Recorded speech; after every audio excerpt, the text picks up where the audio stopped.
tonight, everyone. I want to thank you for watching the Scott Report, available to you on the Free Thought channel here on YouTube. Tonight I want to talk to you about why I am supporting the Green Party. And I'm asking all of my friends and supporters and subscribers to this channel, if you haven't voted yet, to please consider the Green Party and the Green Party platform. It is the best alternative in 2021 if you care about Medicare for all, free health care, or tuition-free college, an end to all wars in the Middle East and around the world, reforming the tax code. These are real issues that affect people every single day, not just some corporate spill that either the Democrats or Republicans have laid out. Tonight I want to talk to you about Howie Hawkins and the Green Party, but before we get to that, as always, I want to do a little housekeeping to ensure that anyone watching this channel for the first time doesn't confuse me in any way, shape, or form with being a Trump supporter. I am not a Trump supporter. I'm a lifelong Democrat. I've been active in the Democratic Party all of my adult life. I've run for public office. I have held officer positions in my state party, in the county that I live in, and I just want to make that clear. That's always important because in a situation like this, there's a lot of people that have hidden agendas, and you might think I'm somebody that want to get you to vote for Trump. I'm not.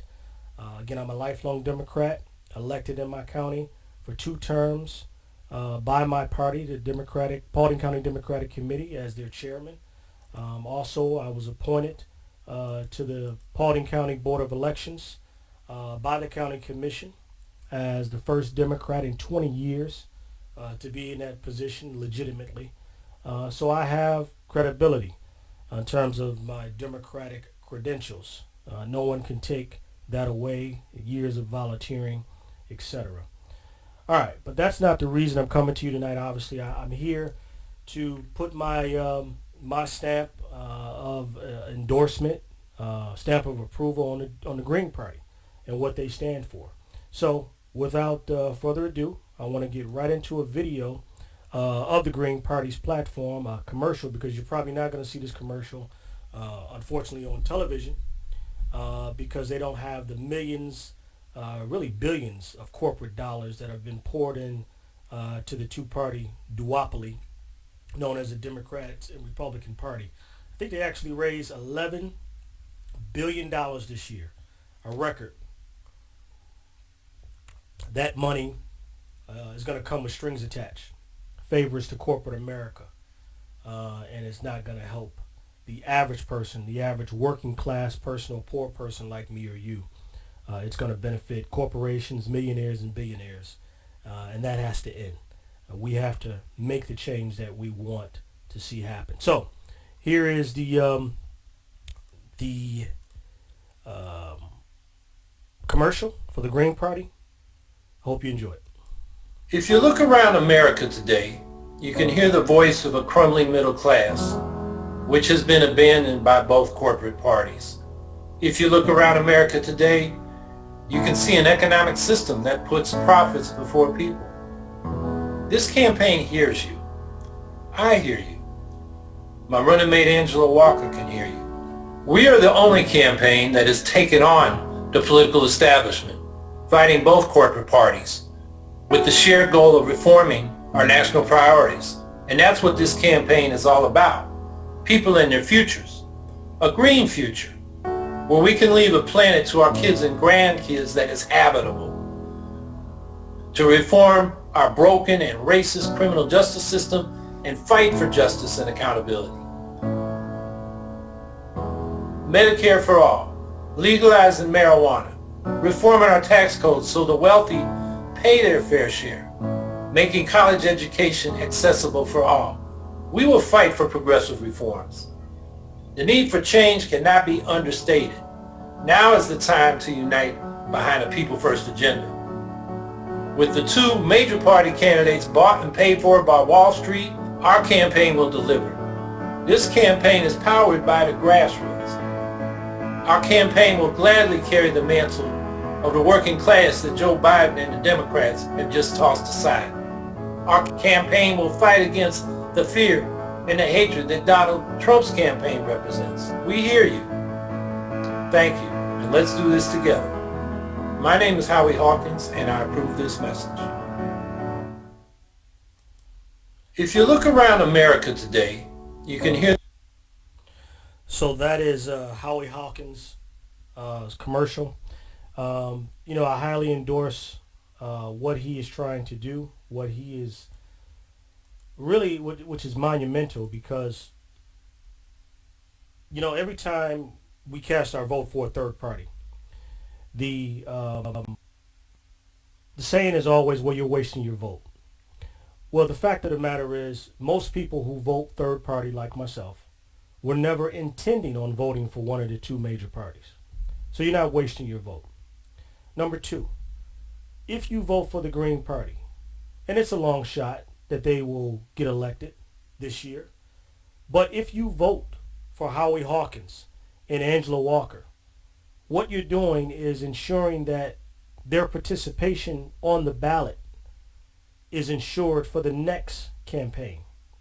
You see, like I said in previous videos, if you don't show this two-party system that you will not vote for them, they will continue to give you what you've been getting, which is nothing. And just to put an exclamation point on that point I just made, I want to show you another video that I've shown before. This is Lawrence O'Donnell. Lawrence O'Donnell, well, you know him from If you want to pull the major party that is closest to the way you're thinking, to what you're thinking, you must show them that you're capable of not voting for them. Because the way the Democratic Party is run now for quite a number of presidential cycles is they pick a nominee in a kind of half-assed process that doesn't really represent much of anybody, and then they tell everybody to just shut up. Don't bring up anything that will complicate life for your nominee. You know he's not for you on this. Why badger him? He's not going to be for you for reasons that you don't understand but are good reasons. Shut up. Turn off your brains. If you don't show them you're capable of not voting for them, they don't have to listen to you. I promise you that. I worked within the Democratic Party. I didn't listen or have to listen to anything on the left while I was working in the Democratic Party because the left had nowhere to go. If now, like you I want said, to he pull... will never repeat that now, I'm sure, being the host of MSNBC, but that's a fact. They do not listen to the left. They cater to the right. They campaign for the center vote, for the suburban white Republican vote. Joe Biden has come out and said that.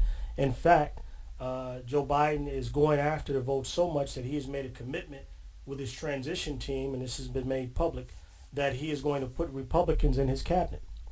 So you're voting to replace a Republican president and Republicans in the White House and in the Congress, and the guy that you are voting for in the form of Joe Biden, the Democrat, is going to appoint Republicans in his administration. Does that make sense? It doesn't. It only makes sense if you understand that the system is like the WWF. These two organizations, these two criminal organizations are on the same team. It's like wrestling. They're pretending to be at odds with one another while they continue to push policies that are exactly the same. War policy, where we overspend on our military budget. We outspend the 9 closest countries to us. We spend more than any country in the world on the military. They'll continue to have tax policy that benefit the rich, millionaires and billionaires and so forth. In some cases, tax policies where these billionaires don't even pay any money. They don't pay a dime. But working class people like me and yourself, we pay the tax burden. Anyway, let me show you another video that is, kind of proves my point of why we should not cast our vote for Joe Biden, who is a Republican. He is a flat-out Republican. This man has Republican credentials in the form of his policies. Okay? Make no mistake about it. So here's a video that I dug up, and it really shows what Joe Biden is all about. I think you'll enjoy it. We already have a nigger mayor. We don't need any more nigger big shots. I learned a lot. And I learned that and Corn Pop was a bad dude. I think the two-party system is good for the South and good for the Negro, good for the black in the South. Other than the fact that they still call me boy, I think they've changed their mind a little bit. If Haiti just quietly sunk into the Caribbean or rose up 300 feet, it wouldn't matter a whole lot. Is it because blacks are involved in Haiti? It was old media that got him in trouble. Personal comments he made about another White House hopeful, Senator Barack Obama. I mean, you got the first sort of mainstream African American who is articulate and bright and clean and a nice-looking guy. I mean, that's a storybook, man. He's going to let the big banks once again write their own rules. Unchain Wall Street. They're going to put you all back in chains. We have this notion that somehow if you're poor, you cannot do it. Poor kids are just as bright and just as talented as white kids. It's a long way until November. We got more questions. You got more questions, but I tell you, if you have a problem figuring out whether you're for me or Trump, and you ain't black. It don't have nothing to do with Trump. It has to do with the fact I want something for my community. I would love to see. Take a look at my record, man. I have a record that is second to none. The NAACP has endorsed me every time I've run.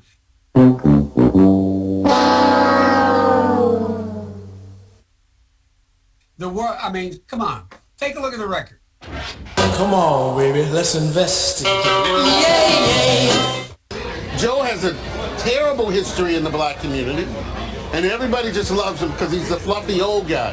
Former Vice President Joe Biden, he's run for president twice before, unsuccessfully. He's never before been the front runner. Now that he is towering over all the other declared Democratic candidates, his almost 5 decades in public life are getting some real scrutiny. On top of that list, his record on civil rights during his younger days as a U.S. Senator. CNN's Jeff Zeleny has exclusively obtained some letters written by Biden himself.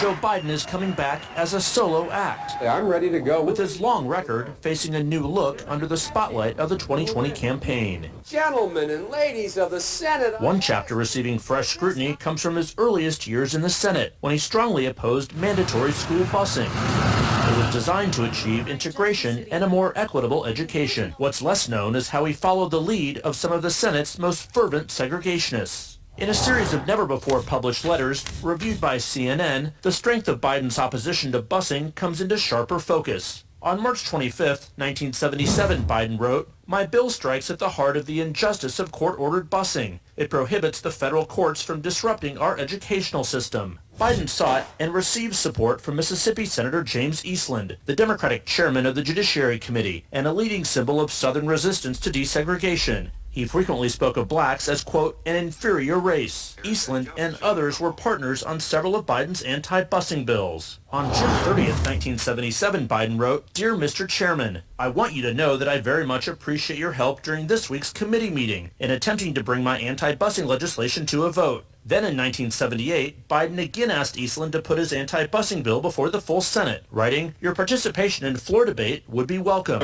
Ronnie Dunn is a professor at Cleveland State University who co-wrote the book Boycotts, Busing, and Beyond. Those letters I find somewhat surprising given Senator Biden's or Vice President Biden's current position and potential candidacy for the presidency and his position as a liberal.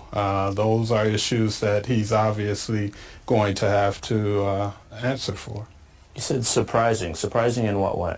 Well, the fact that he would solicit the support of staunch segregationists, James Eastland as well as Jesse Helms, introducing legislation as opposing busing at that time. Now to the race for 2020 this morning and new backlash against former Vice President Joe Biden. He's refusing to apologize as he faces growing criticism over comments he made about being able to work with others in Washington. But his examples with segregationist senators 40 years ago. Apologize for what?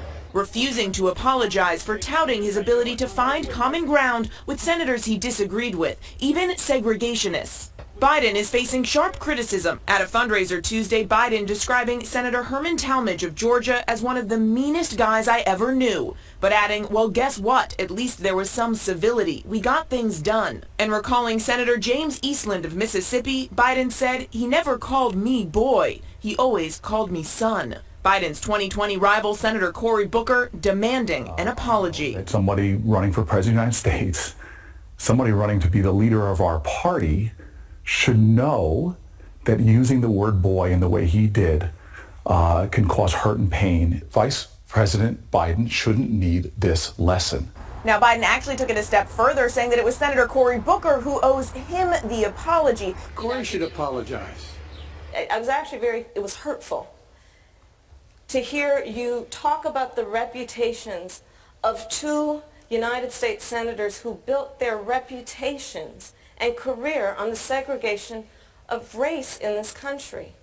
And it was not only that, but you also worked with them to oppose busing. And, you know, there was a little girl in California who was part of the second class to integrate her public schools. And she was bused to school every day. And that little girl was me.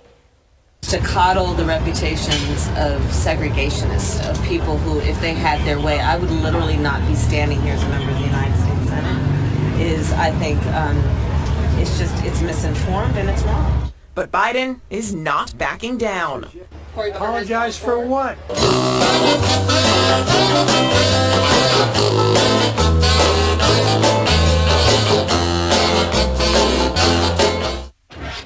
I like the idea they keep in jail longer. I'm the guy that wrote the bill requiring federal judges to keep people in jail 100% of the time for which they're sentenced. It doesn't matter whether or not they're the victims of society. The end result is they're about to knock my mother on the head with a lead pipe, shoot my sister, beat up my wife, take on my sons. So I don't want to ask, what made them do this? They must be taken off the street. Increase the penalties. Increase them. I would put the son of a gun in jail. Put them to death. From the crack epidemic of the 80s to the crime wave of the 90s to the post-9/11 war on terror, throughout his career, Biden has represented the Democratic Party consensus, shifting his views to fit whatever best serves his own political career. Over his 44 years in the Senate and then as vice president, Biden was a leading architect of today's criminal justice system, which contributed to mass incarceration and the police misconduct that protesters are fighting back against today.